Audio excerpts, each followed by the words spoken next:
So we mentioned that in order for us to create a folder, we can use the mkdir, so make directory. So earlier on the folder we created, we didn't use that. We had to create it by doing the right click, going to folder and then new folder and all these things. But we're saying we can easily create a folder by just using the make dir, and that is what we're going to do now. So back to this one, I'll just go back to documents, and instead of me to go into GUI and create a folder, I'll just say mkdir. So make directory, and then I'll say I'm creating a new one, DevOps, maybe underscore new.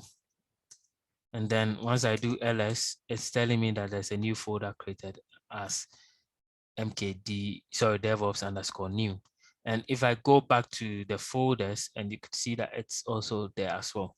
And as I said, this is the beauty of CLI, because you can do so many things in just a simple click, just a few lines. You can do that. I can even do this. So mkdir, and then I say, let's say DevOps 3 slash maybe new. What is it? Okay, so let me do a recursive DevOps 3. 1 second. Sometimes this will allow you, sometimes it's a bit, okay, it's not allowing me to create subfolders, but there's a command for you to do that. You'll be able to create a folder, and then inside that folder, you can create another folder. So let's just go into that and then say make cd DevOps 3, and then what's that? Oh, sorry, cd DevOps, and then under that, I think there's no folder in here. Let me go back to my structure.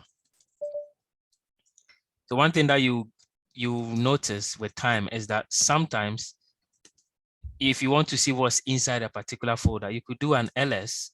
So for example, if I want to see what's stored inside there, assuming there's something stored inside the DevOps, let me see whether there's something inside the DevOps folder.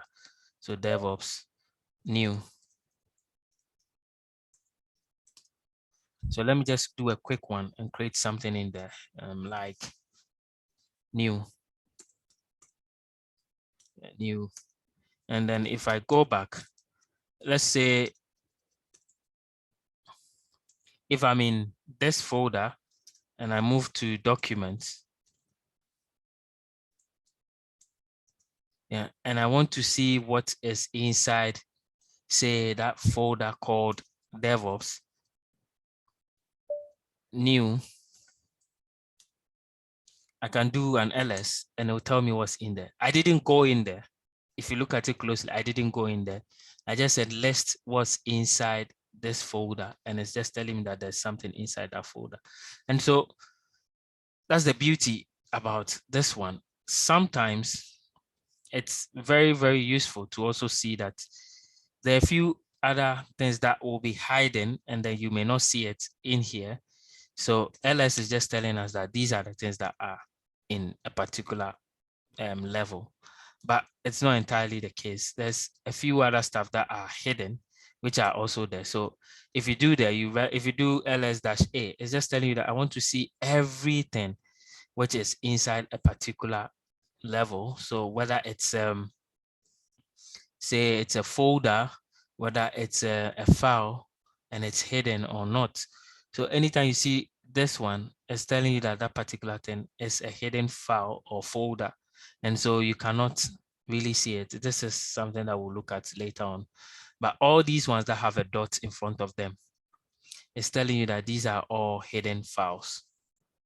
And so all these are hidden files, and this is a hidden folder. These are all folders.